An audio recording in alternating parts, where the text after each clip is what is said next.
anybody that is in AI, they're saying, hey, the world's going to change. The world is changing. It's about to rapidly change. And we're experiencing that in the way that it could affect the work world. Well, for many of us, we're looking at then potential a labor reduction 20%. Now, many of you, like me, you're not thinking about time as the element of your work. Certainly there's an apportionment of your time, but if you've done it right, you're not trading time for money. And if you're doing it even better, you're not trading your presence for money.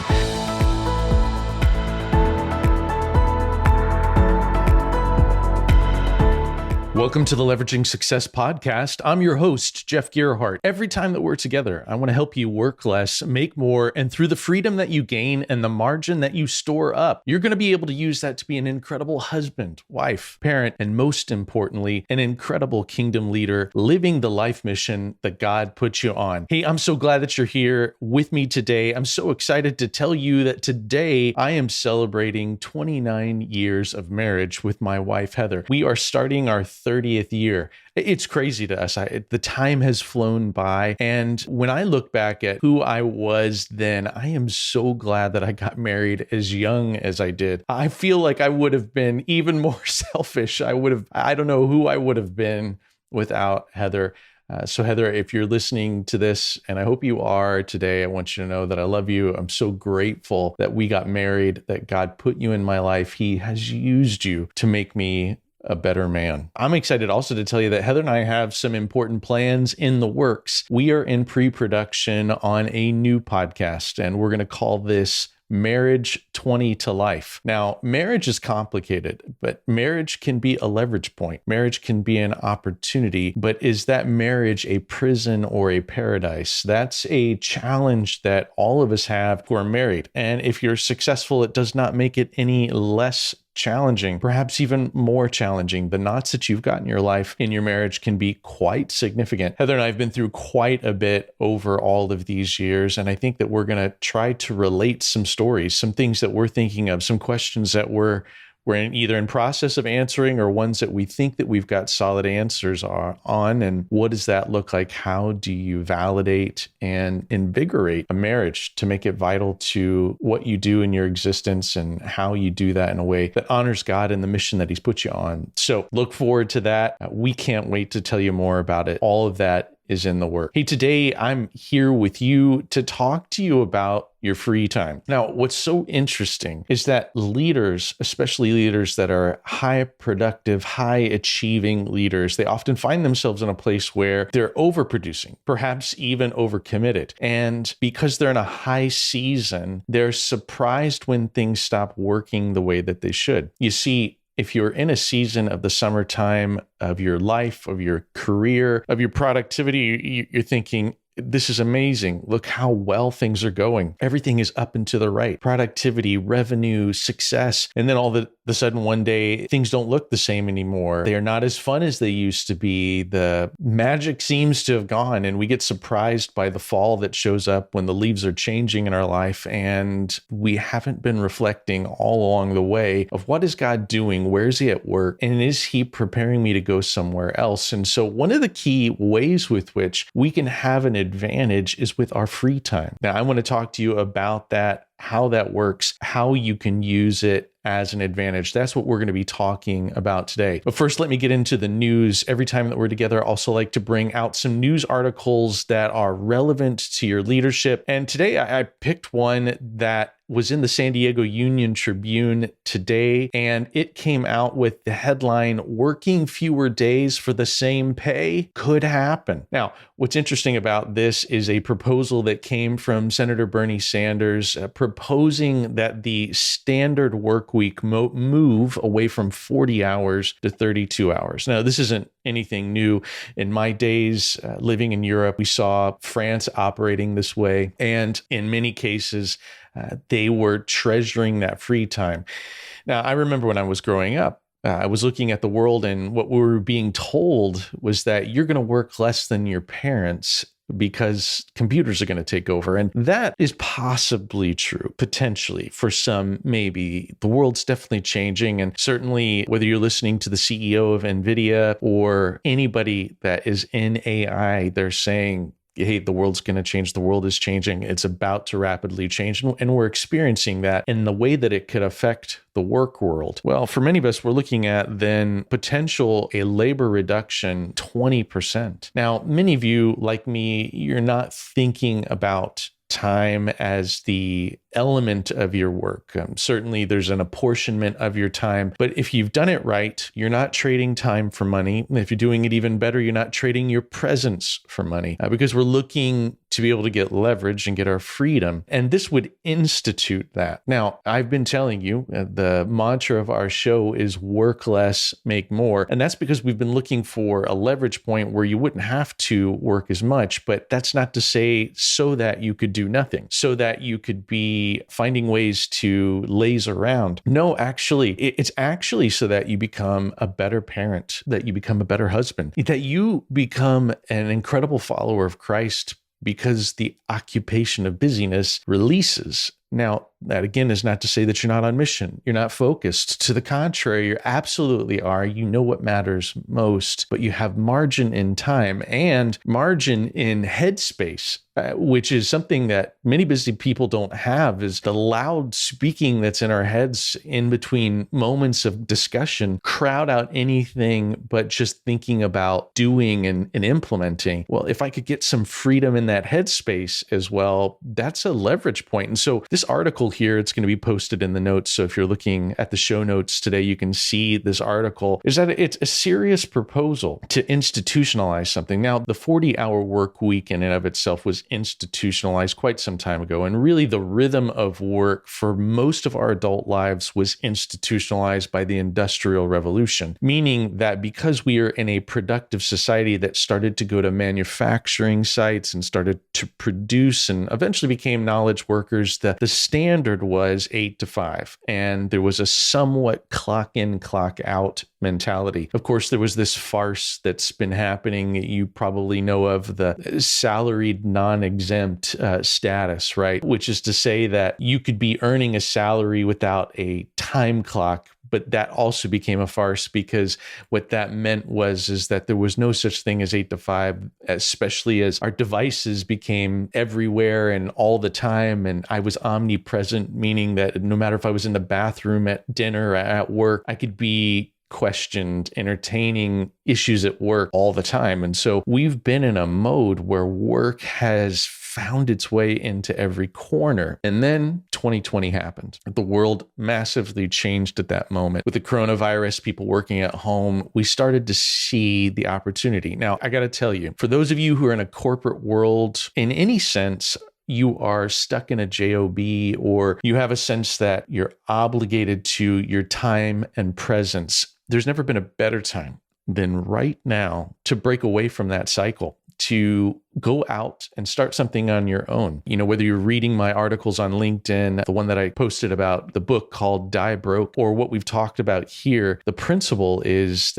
quit today, stop working for other people, and work in a way with which you're building something that's using the value of you. There's never been a better opportunity for you to be a solopreneur or an entrepreneur in a way with which you're leveraging your capabilities, your genius, your know-how, your relationships, your network to build a platform to have freedom. And ultimately, that's what we're talking about today. And this article, it really is giving us a foresight, and whether or not this proposal from Senator Sanders is going to get legs and actually happen, we don't know. But I think that this drumbeat, we can expect to grow louder and louder. We're seeing drumbeats about universal income get louder and louder. As the world's changing, it doesn't mean that we're going to follow the flow of culture or decide that this is the way. Who we become is not aiming to be what is seen in the movie WALL-E, if you know what my reference is there, to that movie where the future shows that humans are laying around on recliners with milkshakes watching entertainment on digital screens all day long because we have nothing else to do. Or maybe the future more like the movie The Matrix, where we're all plugged into an AI computer in some way. I'm telling you, move those things aside and for yourself decide today, God, who did you make me to be? And really, that's a question question that we're all facing is, who am I and what was I made for? And every day my decisions and the way that I act reflect my answers to that question. Who am I and what was I made for? All right, I'm teasing you with some of these thoughts because I want to provoke you to a place where you start to look at not only your time as a deflationary market where the value just keeps growing and growing and growing.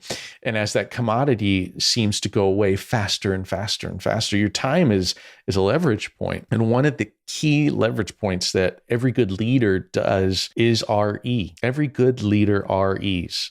Now, I coach this as a key tool, and it's all around the concept of Sabbath. Now, before you turn off your mind to something that you may say or were raised to believe was a religious thing that's perhaps nonsense, I'll tell you my Baptist roots. And when I was growing up, there was a time with which Sabbath was important, meaning you didn't do anything on a Sunday. And then all of a sudden that changed and became Old Testament sort of irrelevance. And I've come back to it, not from a religious experience of how can I make something into a routine that doesn't have value, but to make a routine that has deep value to everything. Okay, so start here is that God instituted this and he first modeled it. And by the way, every good leader, they do it first and show everyone how it should be done. And that's the way God did it. When he made the world in 7 days, on the seventh day, it said that he rested.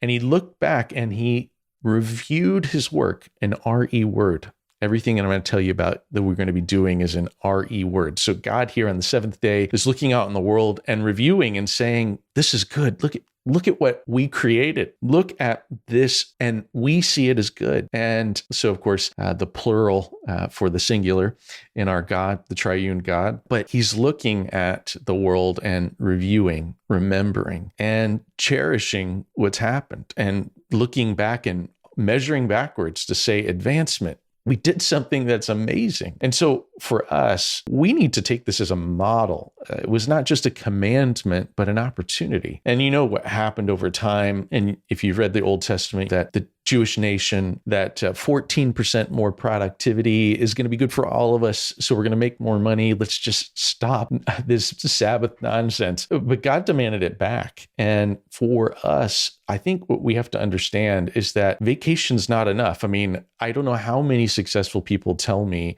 I need a vacation from my vacation, meaning that I did this vacation and I still need more and I didn't get everything that I was hoping for. Well, I want you to stand back for a minute and decide, what would it be like if 1/7 of my time, or 1 day a week, or a couple of half days in the week, that I would disconnect, perhaps digitally disconnect, and look back on my week. Maybe I'll read RE, remember, refresh, reinvigorate, renew commitments. Maybe I'll get outside and enjoy being in nature and recreating, as you recreating, right? You're REing these things. And as you stand back, this is the moment where we get refilled, and we need RE in our life. Now, I've always had one sort of smart aleck say, hey, I got an RE revenge. No, that's a smart aleck RE. Revenge is not an RE for you to be going after, right? But there are lots of these RE words that we're getting renewed through. And reading scripture, reading books, spending time with God, and looking back and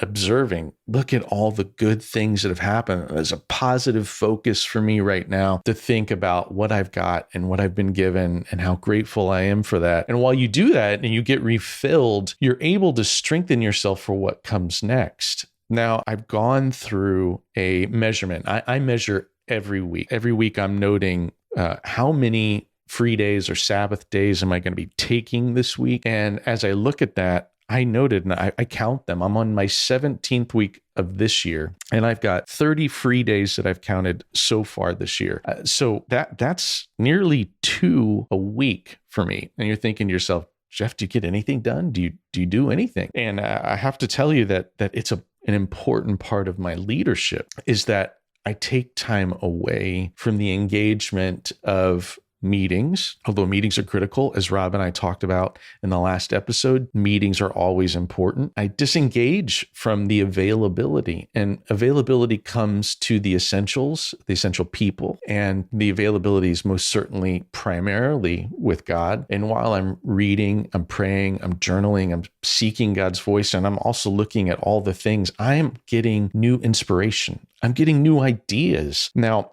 there is I'm going to call him a spiritual grandfather, although he's a grandfather that I never met, but he was known as Prof at Dallas Theological Seminary. Howard Hendricks was his name, professor there at DTS.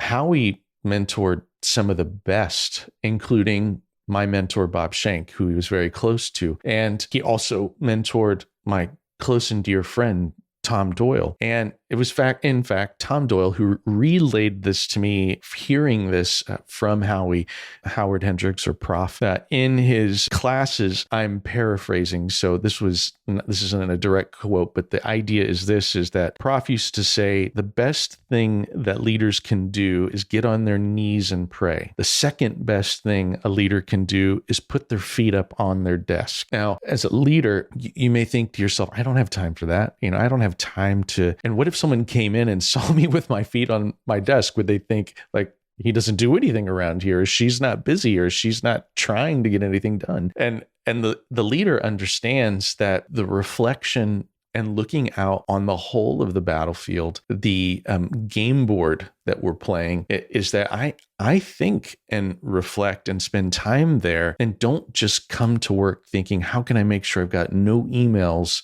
that are unread in my email box today? I can tell you, I have worked with many executives who their sole goal was to make sure that every email was answered, and they felt like they were productive if they got them all done. Now, communication is important. As a leader, communication is one of the keys, if not chief things that I bring to the table, is communicating well. But to be able to communicate and really have a vision for where are we going, what's important, what are our values, the leader takes time to reflect. And that's why Sabbath time or RE time or free time needs to be accounted for. And if you're really looking for an advantage, there may be years where your free time actually piles up well past a seventh, because maybe you're in a season where you're redesigning. You're in what we call the winter season, where you're in the cocoon trying to get ready for what is next. And if there's ever a time where prep for what is next needs free time, Sabbath time, it's this. You would be seeing many days start to pile up because you're spending lots of time with God. You're spending lots of time with people who you trust, who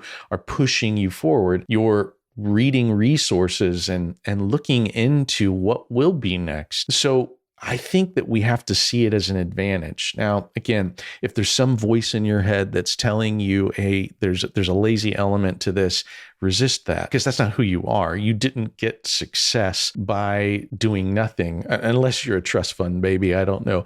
No, I mean, really, your success came as a result of your high motor. And so that high motor isn't going to go away. It's just where you're going to focus in time, and how you're going to make sure that seventh is showing up at minimum. At minimum, actually, the Sabbath is a minimum for you.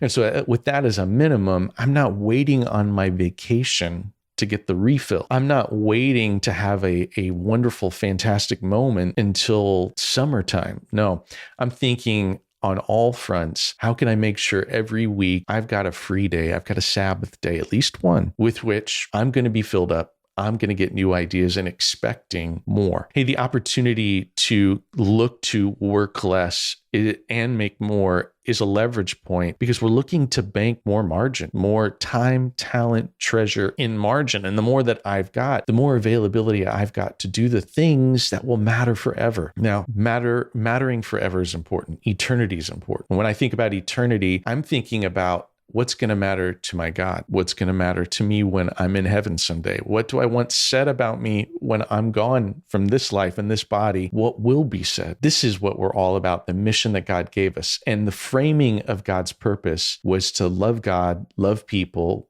make disciples, or teach people all that Jesus commanded.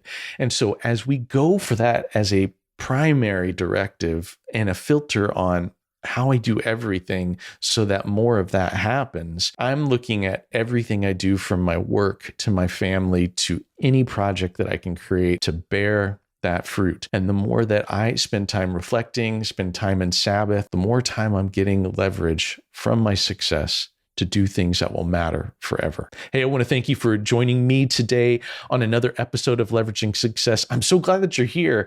I love being able to be on this journey. So follow the podcast, subscribe on YouTube, follow me on LinkedIn, and let's connect there as well. Let's not miss an opportunity to continue to connect as we're creating a movement of leaders for the kingdom. I also love hearing your feedback, so please make sure to leave a review on this podcast. You can also email me at jeff@leveragingsuccesspodcast.com to tell me what you think, what you like to hear more of, and I'd love to address some of your questions live on this show. Finally, I have a free offer for all of our listeners. In the show notes, you'll find a link to a 7-part e-course that I've put together called Life Mastery. You get an email from me every day for a 7-day period with ideas on how to master life. And if you'd like to go further, you can watch our webinar, which will explain what an incredibly impactful life looks like. And at the end of that, if you'd like to book some time with me, you can do that as well. Hey, I'm so glad that you're here. I'm looking to interact with you, to push you to work less, make more, and take the gain that you're storing up to have an impactful life that will matter forever. I'm your host, Jeff Gerhardt. Until next time, God bless you.